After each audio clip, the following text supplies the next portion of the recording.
Si los viajes en el tiempo existen, ¿por qué Satanás sigue siendo Satanás? ¿Acaso no podría viajar en el tiempo y cambiar su pasado? Este video va a ser interesante, espero que no se me haga tan largo.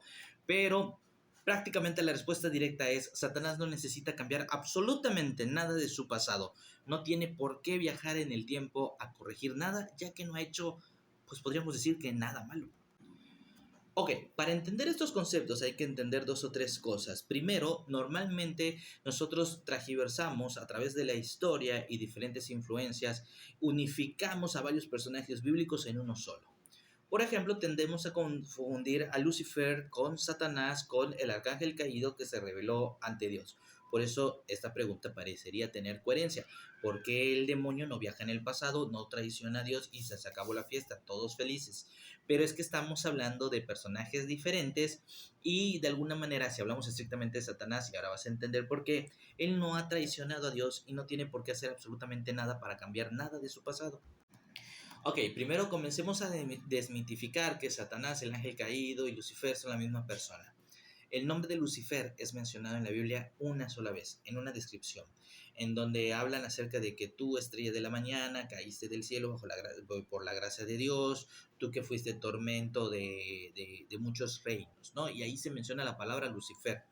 Hay que tomar en cuenta que Lucifer es portador de luz, ¿sí? De alguna manera, es lo que sí significaría. Pero, ¿qué es lo que sucede? Que muchos, a lo largo de muchas reinterpretaciones históricas y de repente una mezcla de leyendas y de alguna manera influencias de diferentes religiones alrededor de la cristiandad temprana, ligan este verso a el arcángel caído, ¿no? Al que traiciona a Dios, pero eso está muy lejano de la realidad según algunos estudiosos. Según algunos teólogos, este verso reza más acerca del rey Nabucodonosor y tiene que ver con una cuestión profética y hablar acerca de lo que pasó con el reinado de este señor, etc., etc. Pero nada tiene que ver con el arcángel caído y mucho menos con Satanás. Entonces, ¿cuál sería un arcángel o cuál sería la mención de algún arcángel caído en la Biblia? En el libro de Jubileos se menciona a Mastema. Mastema es un arcángel que se rebela ante Dios y que de hecho entra en guerra con él y con su ejército. Dios de hecho pues lo vence y a punto de destruirlo, Mastema le suplica por su vida y prácticamente le da a entender que los hombres somos un desmadre y, o sea, la humanidad es un desmadre y que de alguna manera tiene que haber como un supuesto castigo, tormento y ponernos a prueba. Así es como le pide autorización a Dios que Él sea precisamente el que cumpla ese rol. Y creo que hasta en esa parte de la Biblia se habla de que le dejan bajo su control a demonios y arcángeles caídos. En pocas palabras, la leyenda de Lucifer que se reveló ante Dios, el arcángel más bello y todo eso, está más basado en este personaje, Mastema, insisto, no Satanás. Y así, ahora sí, es cuando llegamos a Satanás.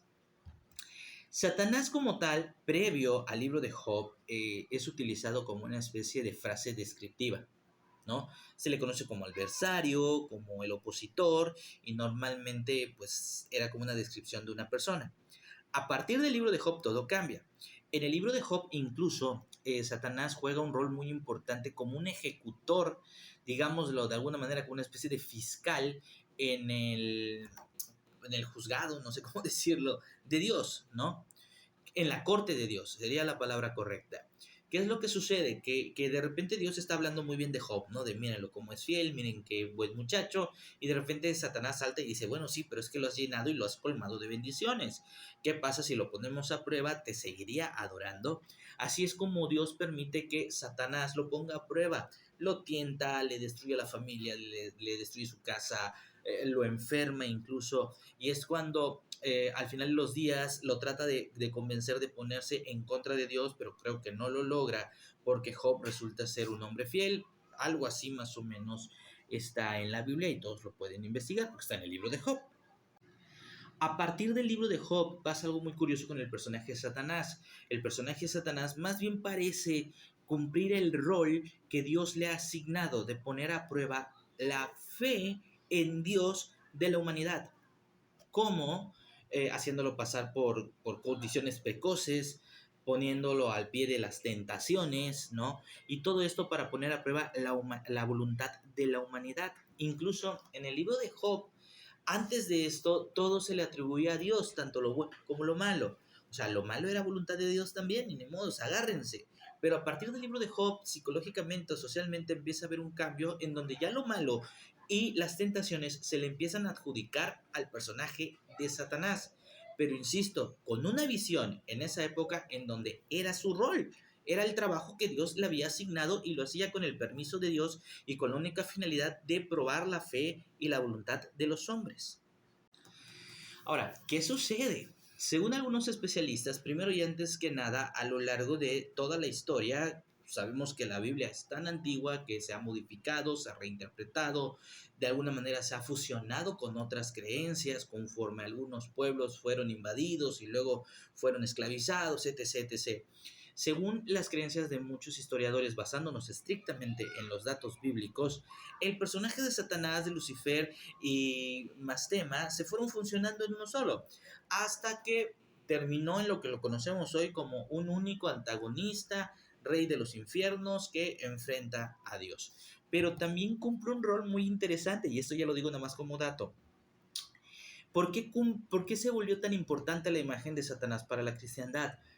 Porque el ser humano no se quería ser responsable de sus pecados. O sea, de alguna manera, en el Antiguo Testamento, todavía en el libro del Job se interpreta como, ok, sí, este que es el opresor vino, me tentó, pero yo caí y me hago responsable de mis actos. Ahora no, la humanidad tiene esta sensación de que sí, vino él, me tentó, pero yo no me hago responsable. La responsabilidad sigue siendo de esa persona, en pocas palabras, del personaje del maligno, del opositor, es su responsabilidad por haberme tentado. Él me obligó a caer. Por eso es una forma de tomarlo por parte de la humanidad de no hacerse responsable de sus acciones. Por eso tan importante el rol de este personaje que ha evolucionado a lo largo de la historia. Ahora, retomando la plática después de esta leve desviación, lo que podemos concluir es que Satanás no se ve en la necesidad de viajar en el tiempo para corregir su pasado porque no hay nada que corregir. Él está cumpliendo un rol que le fue asignado incluso por el mismo Dios y con el permiso de Dios.